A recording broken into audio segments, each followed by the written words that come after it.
Voy a compartir con vosotros acerca de la transformación en Dios. Lo voy a hacer desde el corazón, como decía Krishnamurti, sin querer convencer a nadie de nada, faltaría más, sino simplemente compartiendo desde el corazón. En ese compartir desde el corazón voy a comenzar con unas palabras de Antonio Blay, que ayer Jordi Sapés citaba en su presentación, en su parte final, en la parte final de su presentación, hablando del Congreso y de Antonio Blay. Dijo Jordi que Antonio subrayaba el hecho de que todo es Dios y Dios es todo. Para hablar de la transformación en Dios no hay mejor comienzo. Todo es Dios, Dios es todo. A partir de ahí creo que deberíamos preguntarnos lo siguiente: si todo es Dios y Dios es todo, ¿por qué vosotros y yo no vivimos como Dios? Efectivamente, el vivir como Dios es una expresión coloquial. Yo la traigo aquí a sabiendas y la traigo también aquí porque es el telón de fondo de la transformación en Dios. Transformarse en Dios sería vivir como Dios. Y vivir como Dios es vivir como somos. Ya está. Es así de sencillo. A partir de ahí voy a hilar toda mi intervención, estos 50 minutos que me ha dado la organización. La desarrollaré más esta tarde en los temas que queden pendientes, ya haré referencia a ello a lo largo de mis palabras. Voy a hilarlo en torno a dos aportaciones. Una aportación de la mística occidental y una aportación de la mística oriental.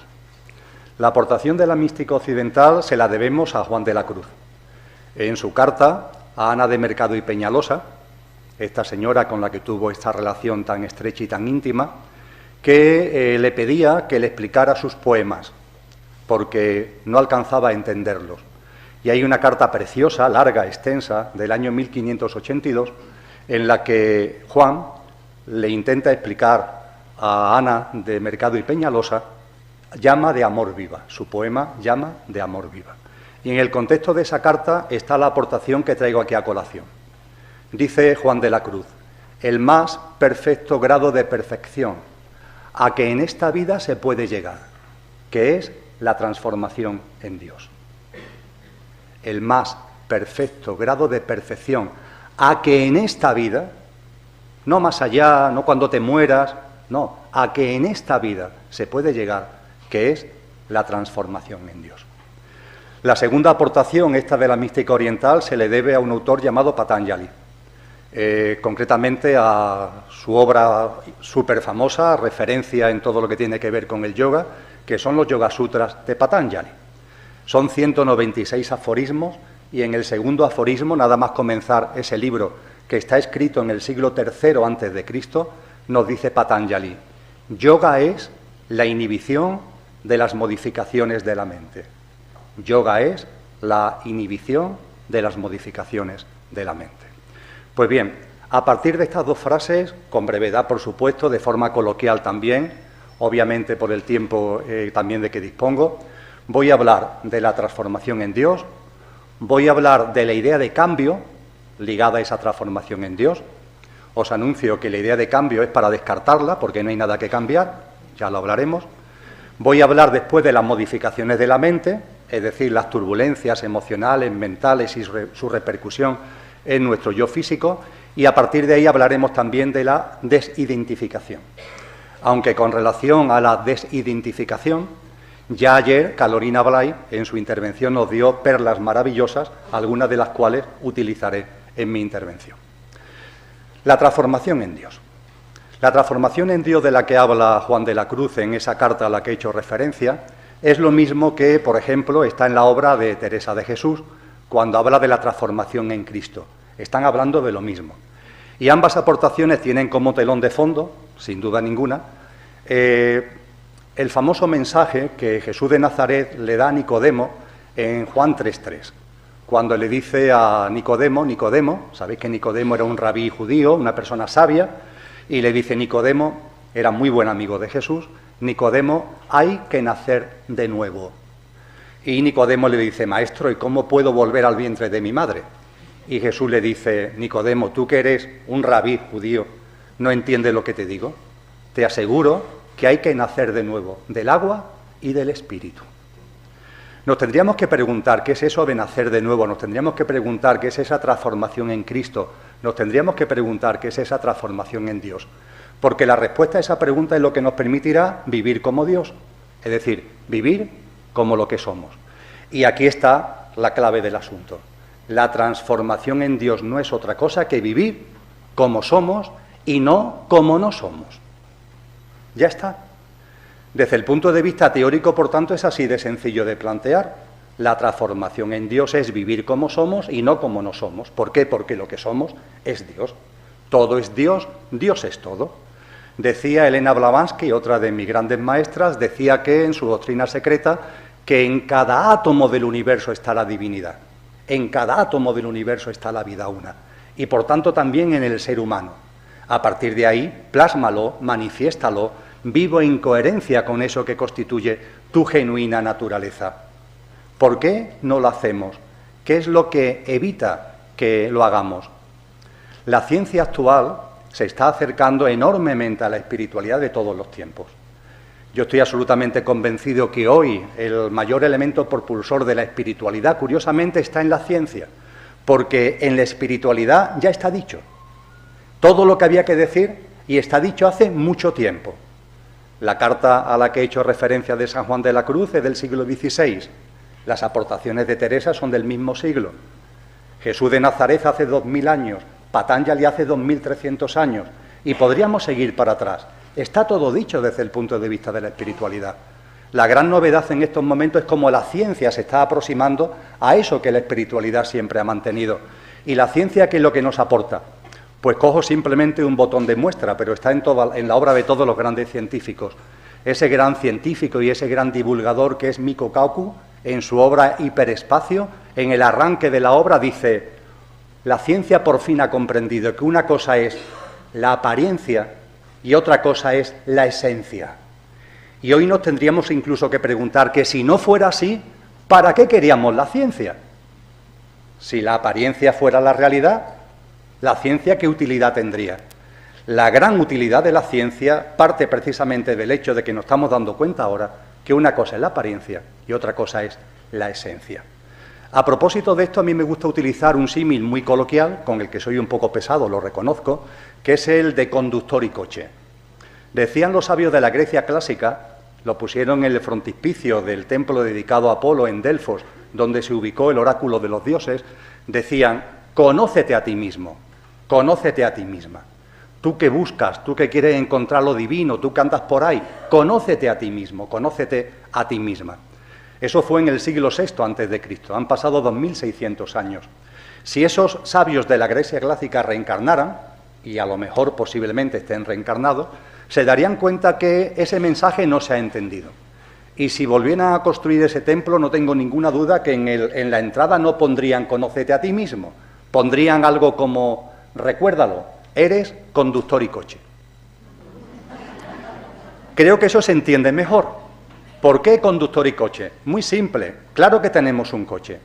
Nuestro yo físico, mental y emocional y la personalidad que va a ello asociado es nuestro coche.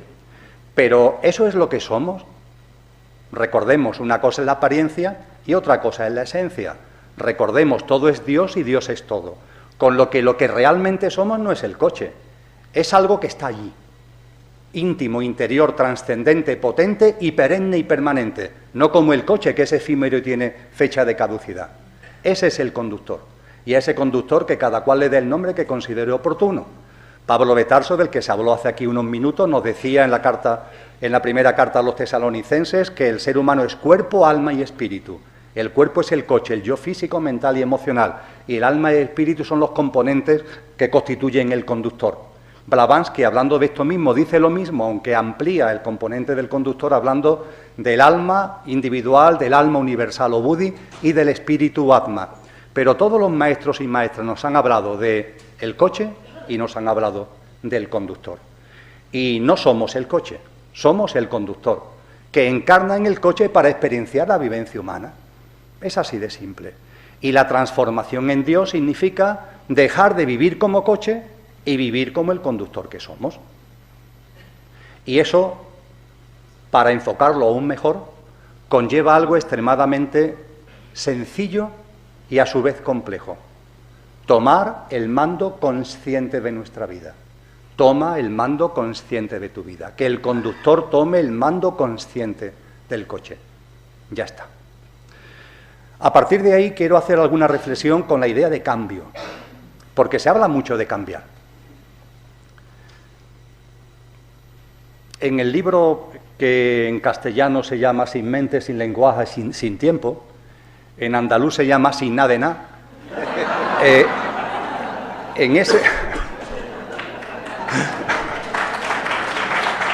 en ese texto se indica,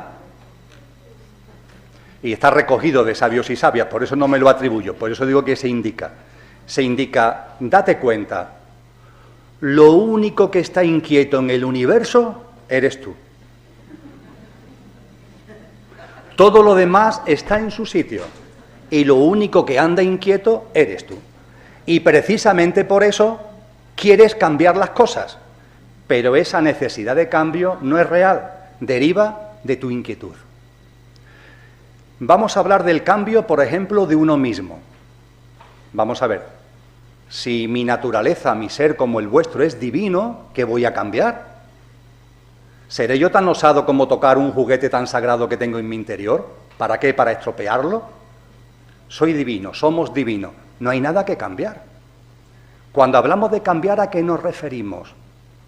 ¿A qué estamos haciendo referencia? Traigo a colación a otro místico, ahora del ámbito islámico, del ámbito musulmán, Al-Halal. Al-Halal se le atribuye que en el siglo IX andaba por las calles de Damasco diciendo lo que nos recordaba Antonio Blay, que todo es Dios y Dios es todo y que por tanto la divinidad está en nosotros. La jerarquía eclesiástica islámica lo condenó a muerte y ante tamaña herejía de lo que estaba diciendo lo condenó a muerte 4 veces. Y se cumplió la sentencia a rajatabla. Primero murió en el potro de martirio. A continuación, para matarlo por segunda vez, su cadáver fue descuartizado. Perdón, su cadáver fue ahorcado. En tercer lugar, para matarlo por tercera vez, se le descuartizó. Y por fin, para matarlo por cuarta vez, sus restos descuartizados fueron quemados. Se cumplió la sentencia a rajatabla. Pero era un hombre santo. Y el verdugo, que lo tenía que matar por primera vez en el potro de martirio, narra la historia o la leyenda que le costaba trabajo martirizar a un hombre santo. E incluso a lo mejor pensaba el castigo que podría tener por martirizar a un hombre santo.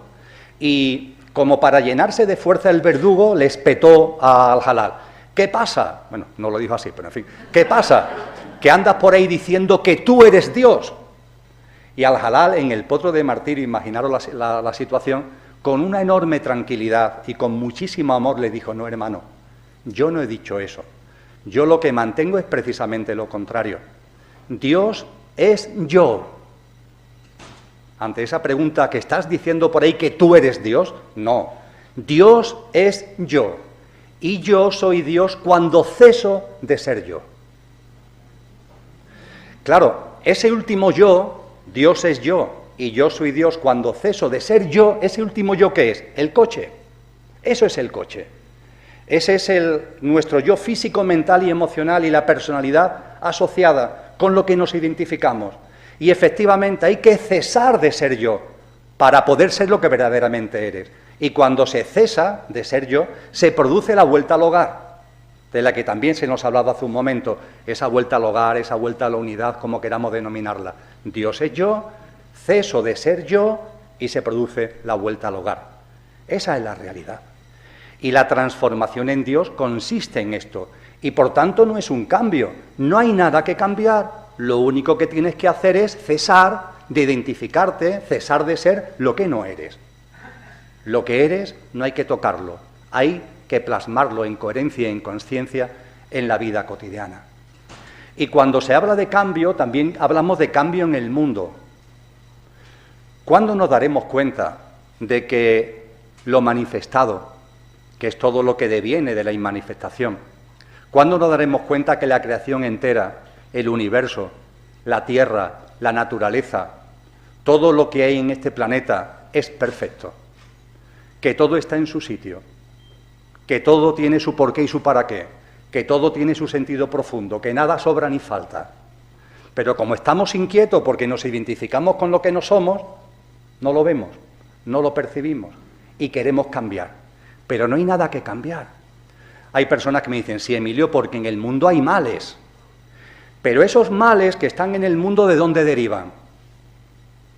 No derivan de la lógica de la manifestación, derivan de una falsa identificación de los seres humanos con lo que no somos. Ahí radica el quid de la cuestión. Y todos esos males no proceden, permitirme que lo diga así, de la obra divina, del plan divino. Procede simplemente del hecho de que cuando nos encarnamos en este plano tenemos una disfunción, tenemos una amnesia, tenemos un olvido, espero que sea pasajero, que sea provisional, y que como consecuencia de ese olvido, de esa amnesia, de ese Alzheimer, pues hacemos cosas, pero desde el coche, no desde el conductor. Y el quid de la cuestión, por tanto, no se trata en cambiar cosas en el mundo. Lo que tienes que hacer es vivir, lo que tenemos que hacer es vivir como realmente somos y no como el coche que aparentemente creemos que somos. Y todos esos males del mundo se eliminarán. No se trata de acabar con los males como el que está ahí tocando bombillas para que se enciendan. Elimina lo que origina ese efecto. Elimina la causa y desaparecerá el efecto. Pero no te empeñes en modificar el efecto, sino modificar la causa. La causa está en la identificación con lo que no somos. La transformación en Dios, la idea de cambio. Hablaba al principio de mi intervención de Patanjali. Patanjali escribió ese libro maravilloso, los Yoga Sutras.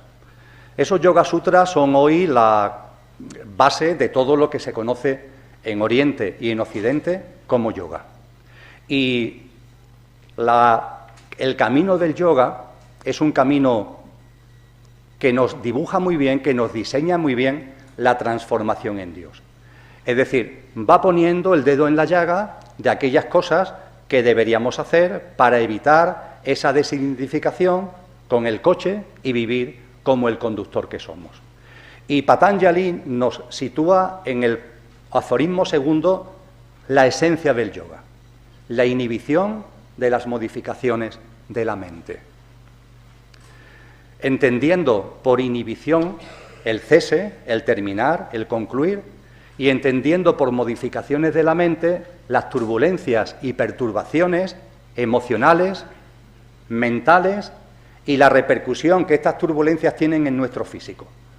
Todo ese mundo emocional, mental y físico lo engloba Patanjali, un texto, recuerdo, del siglo III a.C., lo engloba Patanjali en esas modificaciones de la mente, que deberíamos inhibir. ¿Por qué deberíamos inhibirla?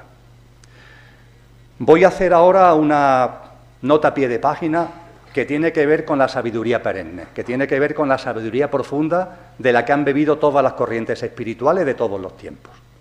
En esa sabiduría profunda, en esa sabiduría sin edad, en esa sabiduría perenne, se nos dice que lo que existe es consciencia, consciencia, y que la consciencia efectivamente se relaciona con la materia. De hecho, espíritu y materia, siendo distintos, forman parte de una misma realidad, de lo manifestado, de la creación, y la consciencia interactúa con la materia. Y entre la consciencia y la materia, en términos sánscritos, purucha y pakriti, hay una interfaz, hay un punto intermedio, hay un punto de conexión. Ese punto de conexión en sánscrito se denomina chitta. Hoy lo podemos denominar mente, entendiendo como mente la que tenemos en este plano humano y entendiendo como mente el tipo de mente que pueda haber en otros mundos y planos. Pero ese es el esquema que se nos presenta. Consciencia, la consciencia tiene que ver con lo que realmente somos, la materia en la que encarnamos, en la que vivimos, la que experienciamos, y hay una interfaz que es la mente, chitta. Pues bien, la mente, por tanto, es un instrumento maravilloso y sensacional que le permite a la consciencia relacionarse con la materia. ¿Dónde radica el problema? El problema radica cuando la mente, en lugar de ser un instrumento aséptico, en lugar de ser un instrumento a nuestro servicio, de manera consciente, al servicio de la conciencia, se generan en ella una serie de turbulencias y perturbaciones que impiden que veamos la realidad. Os pongo dos ejemplos. Imaginar que ahí estáis vosotros y que esta pared es una cristalera y que detrás de esa cristalera, no es el caso porque las murallas están por allí, pero en fin, vamos a suponer que las murallas de Ávila estuvieran por aquí y que detrás de la cristalera pudiéramos ver todo el amurallamiento de la ciudad de Ávila. Perfecto. Si la cristalera está limpia, la percepción del amurallamiento sería diáfano. Pero ¿y si la cristalera está sucia? ¿Y si está, por las razones que sea, con pegotes? No veríamos el amurallamiento. La cristalera sería un instrumento maravilloso que nos permitiría en inviernos, por ejemplo, estar aquí guarecidos, en calor, y con el frío exterior, con un paisaje nevado, poder estar disfrutando del paisaje y poder estar disfrutando del amurallamiento, y nosotros aquí en el interior disfrutando de esa vista. Y la cristalera nos permite precisamente vivir esa experiencia. Pero claro, si la cristalera se ensucia, no podríamos ver el paisaje, nos perderíamos la realidad. Y lo que es peor, la veríamos distorsionada. A lo mejor veríamos un trocito de muralla por un lado, pero después habría muchos pegotes de suciedad y no veríamos el resto, y a lo mejor supondríamos que el amurallamiento es muy pequeño cuando en realidad es muy grande, o a lo mejor los pegotes de suciedad estarían por el amurallamiento y nada más que veríamos el campo hasta el amurallamiento, entonces no veríamos que Ávila tiene un amurallamiento. El ejemplo de la lámina de agua es igualmente muy gráfico. Nos metemos en el agua del océano, nos metemos en el agua del mar, tenemos el agua ya por aquí. Miramos hacia el fondo para mirarnos los pies. Hay días en los que nos podemos ver los pies. Hay días en los que podemos ver el fondo. Pero hay días en los que no. Los días en los que no se debe fundamentalmente a porque el agua, la lámina de agua, tiene turbulencias. Por ejemplo, si hay viento, la lámina de agua se mueve y al moverse la lámina de agua no vemos lo que hay por debajo de ella. Cuando hay turbulencias en la mente, es como esta lámina de agua, que nos impide ver la realidad, nos impide ver el fondo, y nos quedamos en la lámina de agua, con lo que es imprescindible tranquilizar, calmar, sosegar, serenar nuestro mundo mental, nuestro mundo emocional. Eso es yoga, la inhibición de las modificaciones de la mente. También es verdad que más adelante se nos narra la experiencia de Samadhi, de la desaparición de la autopresencia de la mente, pero mirad, esa desaparición de la autopresencia de la mente, todas las técnicas de meditación que nos vienen fundamentalmente de la espiritualidad oriental y que a mí personalmente me encantan, intento practicarla, tienen su sitio. Pero sobre todo lo que tiene su sitio es el mensaje que grandes maestros como Jesús de Nazaret nos han dado, que es el amor. ¿Qué es el amor? Porque esa inhibición de las modificaciones mentales, ese sosegar tu mundo emocional y mental, esa calma, esa tranquilidad, esa serenidad, todo lo que tiene que ver con dejar de identificarte con el coche para vivir como el conductor que somos, lo que nos debe motivar no es un deseo nuevamente egoico, de llegar a no sé dónde, porque no tienes que llegar a nada. Ya lo eres, ya lo eres. Tranquilízate. Y eso hazlo por amor, simplemente por amor. Que sea tu comportamiento natural. Queremos crecer personalmente, queremos desarrollarnos en conciencia, queremos evolucionar espiritualmente. Perfecto. Pero llegará un momento para vosotros y para mí en el que eso en sí deje de tener sentido y que nos planteemos el vivir como somos porque es lo natural. ¿Cómo voy a vivir? Pues como soy. Y las cualidades que tenemos, las cualidades maravillosas, cuyo engarce, cuyo telón de fondo es el amor, aparecerán en nuestra vida, pero no porque lo pretendamos, no porque queramos llegar a ningún sitio, sino estarán ahí porque es lo que somos.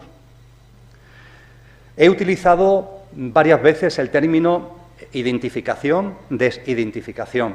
Lo hemos entendido, no te identifiques con la apariencia. Olvida esa falsa identificación con el coche. Ayer Carolina Bley decía algo que me encantó, porque unió al término identificación otro término precioso. Ella no solamente decía que estamos identificados con el yo, que vivimos en una identificación con el falso yo, sino que hablaba de una identificación, fascinación. Me encantó este complemento, porque efectivamente no solamente andamos identificados, es que andamos fascinados. Me hizo reflexionar. Es verdad que andamos fascinados. La fascinación conlleva la identificación, pero es todavía más. Es todavía más. Es verdad que andamos así por la vida, en esa identificación, fascinación. Y es esa identificación, fascinación la que tenemos que ir dejando a un lado.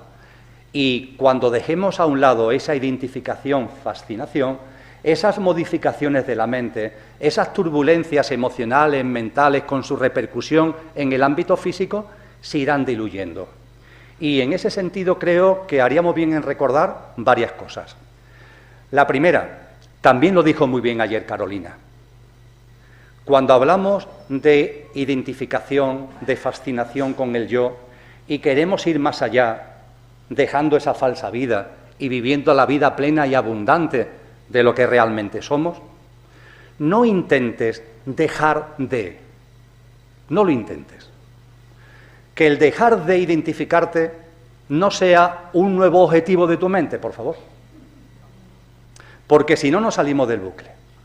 Y Carolina, coincido plenamente con ella, daba un consejo enormemente práctico, que está también, lógicamente, en la obra de su padre. Enormemente práctico.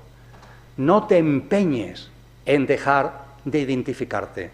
Simplemente toma conciencia de cuando te identifiques. Ya está. Toma conciencia de cuando te identifiques. Dogen, un gran maestro del ámbito budista y del ámbito zen, nacido en el año 1200, nos decía que para vivir la vida hay que ir por la vida con la nariz vertical.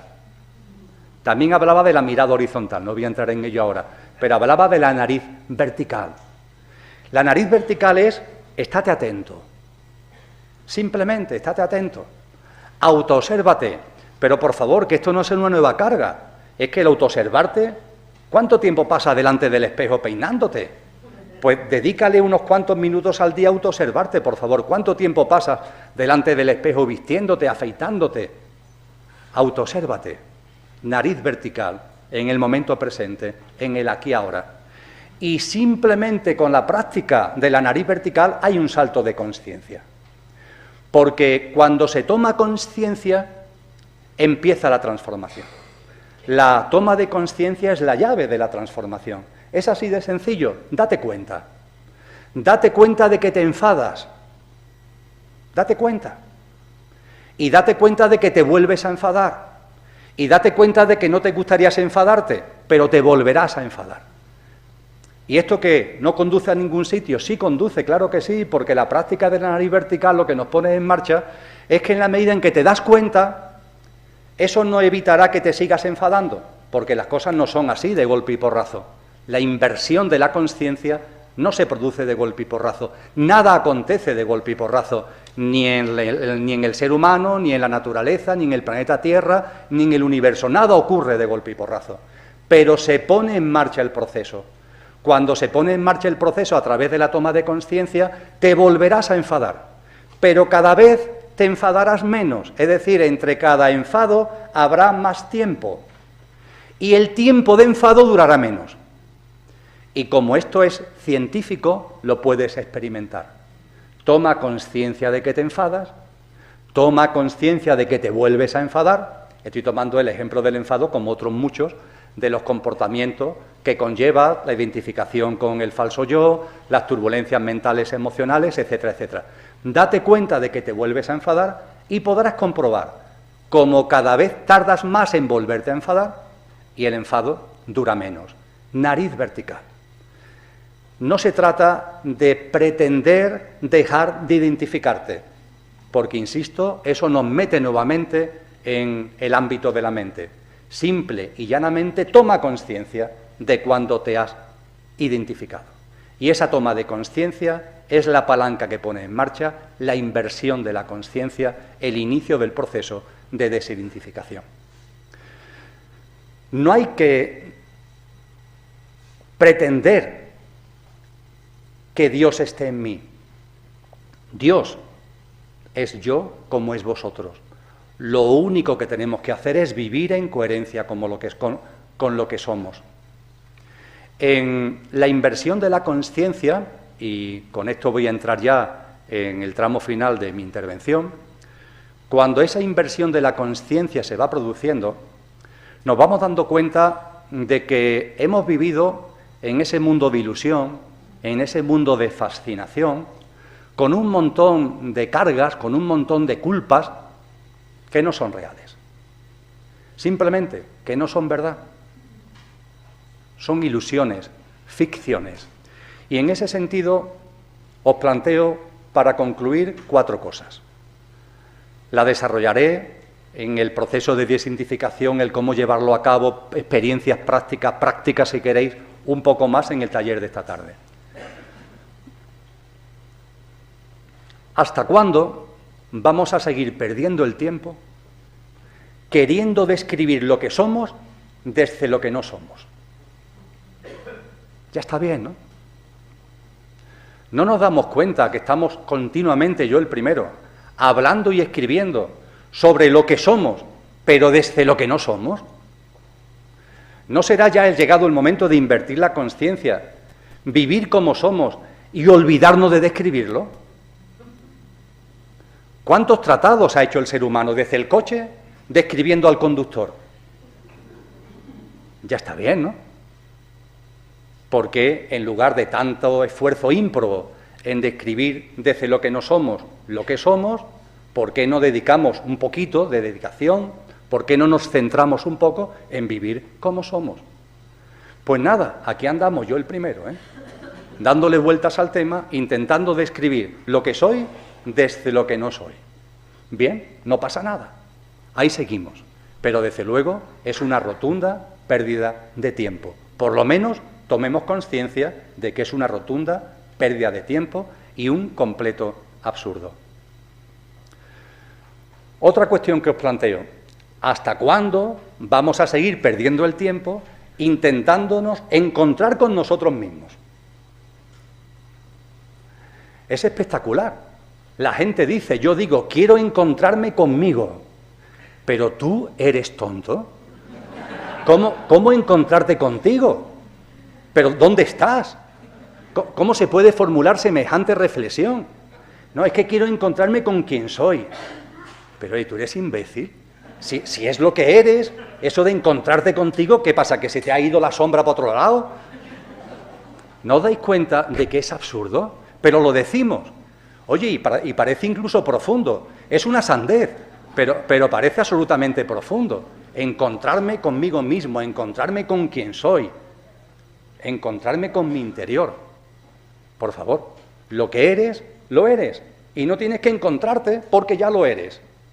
Y si te buscas, es que posiblemente lo tuyo no esté en una pretensión de respuesta en un monasterio, sino en un manicomio. Vamos a dejar de buscarnos a nosotros en no sé dónde. Vamos a reflexionar sobre esta pregunta. ¿Quién quiere encontrarse consigo mismo?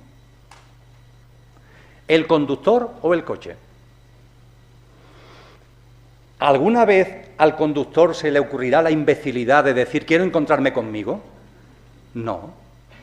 Nuestro genuino ser, divino, infinito y eterno, es. Y nunca dirá algo tan tonto como que quiere encontrarse consigo. ¿Quién dice en nosotros que quiere encontrarse consigo? El coche.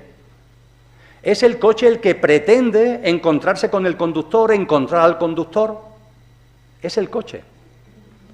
Pero a donde nos conduce eso lo tenemos muy sencillo. Muchos habéis llegado aquí en coche. La mayoría tendréis coches desde el punto de vista del vehículo que utilizamos para movernos en nuestro día a día. Con la tecnología todo llegará, pero todavía no, estamos en el aquí y ahora. Vuestro coche se desplaza a vuestra casa y os llama al fonoporta para que bajéis, os está esperando en la puerta, os montáis y os lleva a vuestro trabajo o a vuestra actividad. No, ¿verdad? Es el conductor el que baja al garaje o baja a la calle, tiene que abrir el coche, bueno, ahora así como lo antiguo, Tiene que abrir el coche, tiene que entrar en el coche, tiene que arrancar el coche, coger el volante, los mandos, bla, bla, y el coche se pone en marcha. Obviamente es el conductor el que conecta con el coche. Es el conductor el que toma el mando del coche.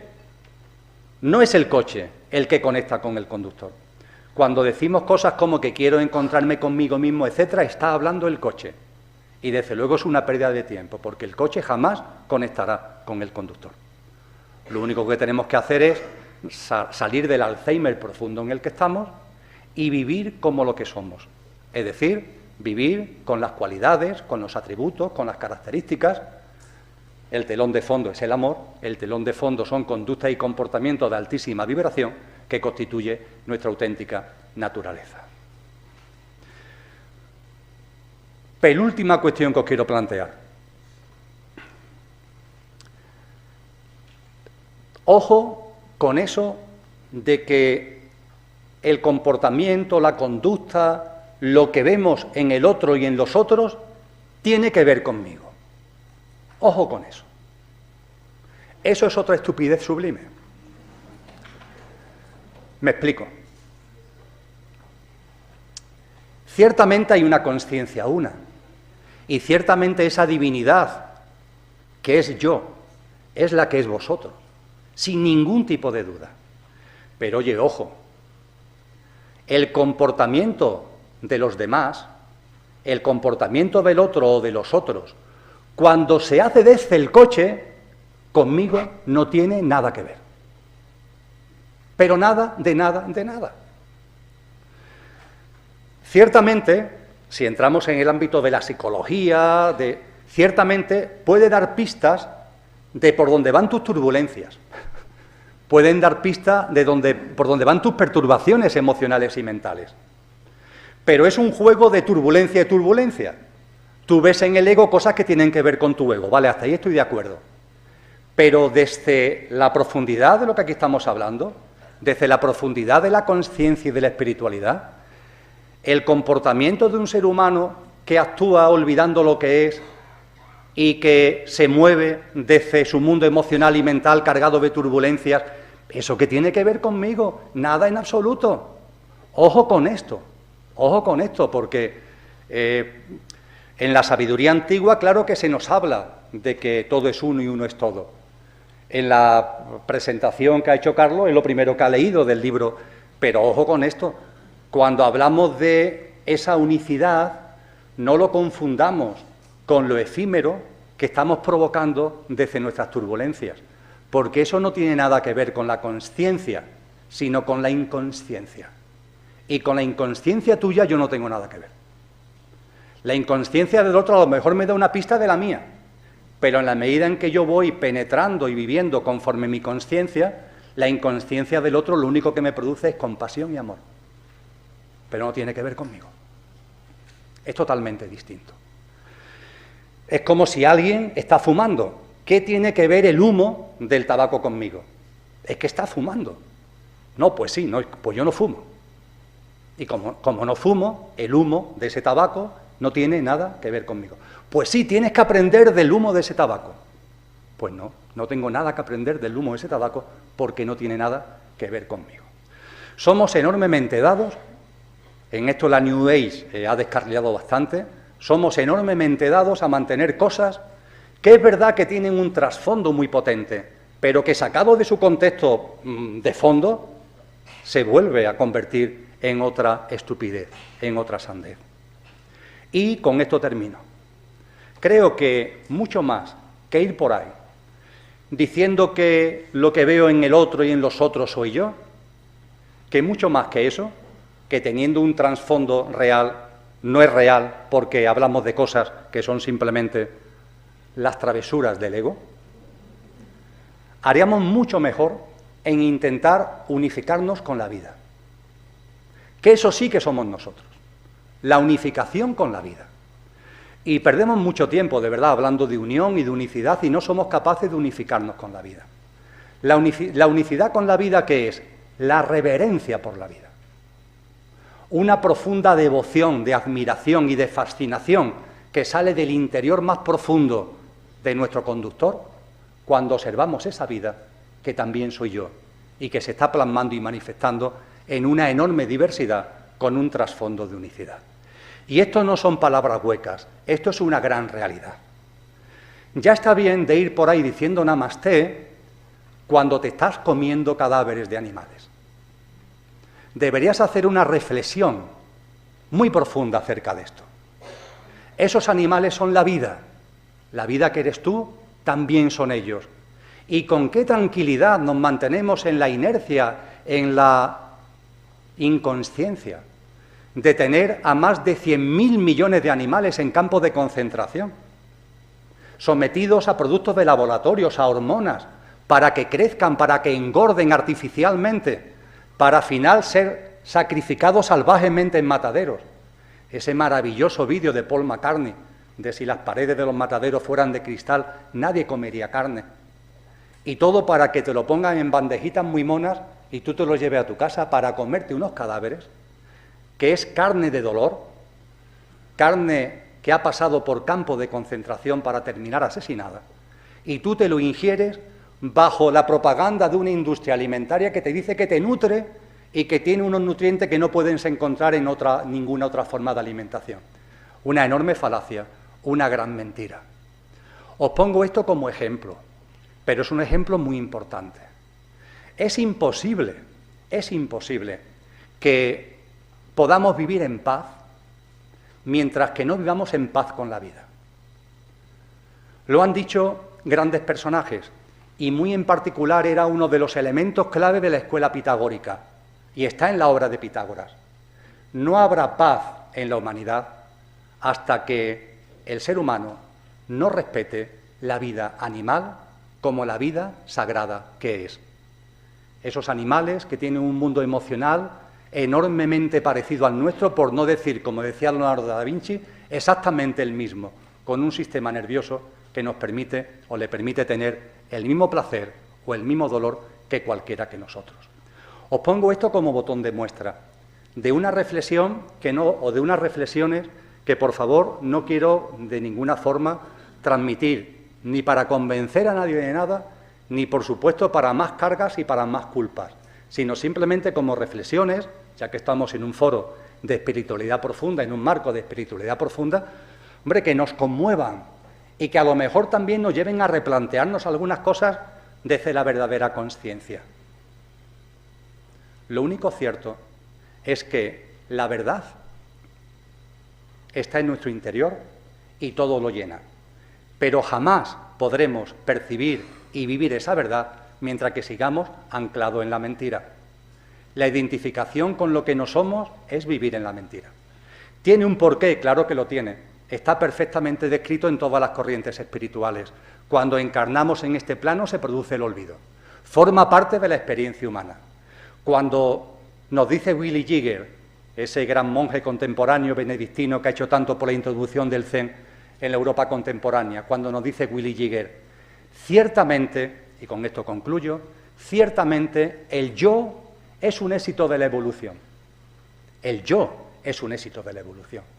El que nosotros en nuestra divinidad hayamos encarnado en este plano, nos hayamos metido en la materia, según las corrientes y las tradiciones espirituales más serias, es el nivel más profundo donde el espíritu puede meterse en la materia, que es donde estamos nosotros. Que eso produce el olvido de lo que somos, que eso produce una identificación con lo que no somos, y eso produce el surgimiento evolutivo del yo, eso curiosamente es un logro de la evolución. Pero ojo, ese logro de la evolución no para ahí. La evolución tiene que seguir. Y lo que para vosotros y para mí en nuestro proceso de evolución en autoconsciencia álmica ha sido un logro, hoy es un obstáculo. Hoy es un obstáculo. No tenemos que flagelarnos. Ha sido necesario y ha sido una herramienta muy útil.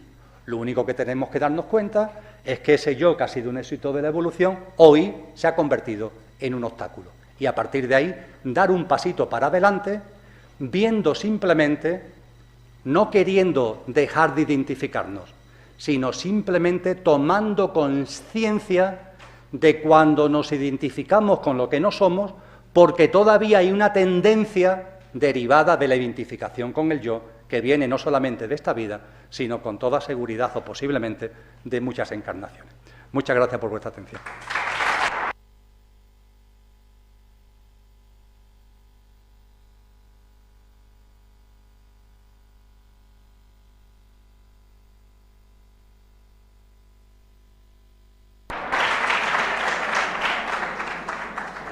Bueno, a mí me ha dejado profundamente conmovido la pregunta final que ha hecho, y realmente hay que reflexionar sobre las cosas y a veces vale la pena darle dos vueltas a las cosas, ¿no?